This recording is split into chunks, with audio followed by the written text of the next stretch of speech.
మాట్లాడితే sir kidnap చేయడానికి round అయితే సరిపోతుంది దేవుడు ఎందుకండి నీకు ఎక్స్పీరియన్స్ అయినా కాబట్టి నేను దేవుడు తెలుసు. అయ్యో ఆడికి తెలుసు పసి పెట్టాను. నేను చెప్పాను కదా. నీకేం బంగారం, నేను ఇప్పుడు చాలా సింపుల్ విషయం చెప్తాను అనమాట. అది వినగానే జ్ఞానం తెలిసిపోతుంది. తర్వాత నేను ఎవరు ఆపలేదన్నా నువ్వు ఇంకోటి ఫిక్స్ చేసి చూసి ఓ షూర్ దానికి సెట్ అవుతుంది. ఇదేంటి చెయ్యి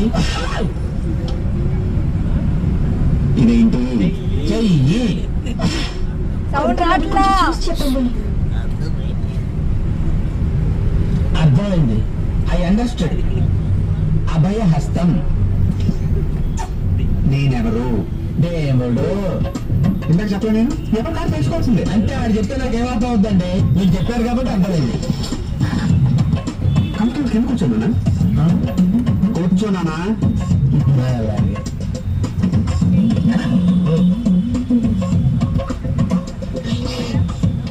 ఇప్పుడు మనం కొన్ని విషయాలు బట్టలు ఇప్పేసి మాట్లాడుతున్నాం.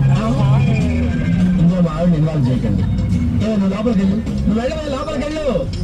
నువ్వు బాగా ఓపెన్ అయిపోయినా మీరు లోపల ఏం పెట్టుకోవద్దు, ఫ్రీ అయిపోవద్దు.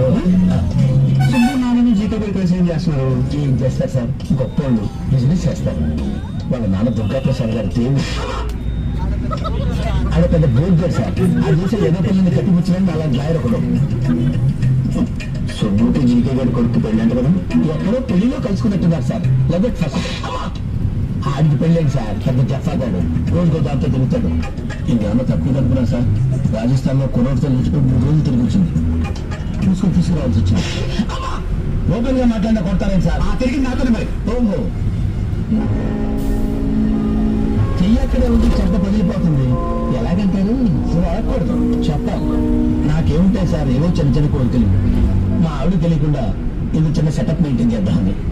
నీ మామీలు కోరికలు తొక్కలు నాకు ఎదురా.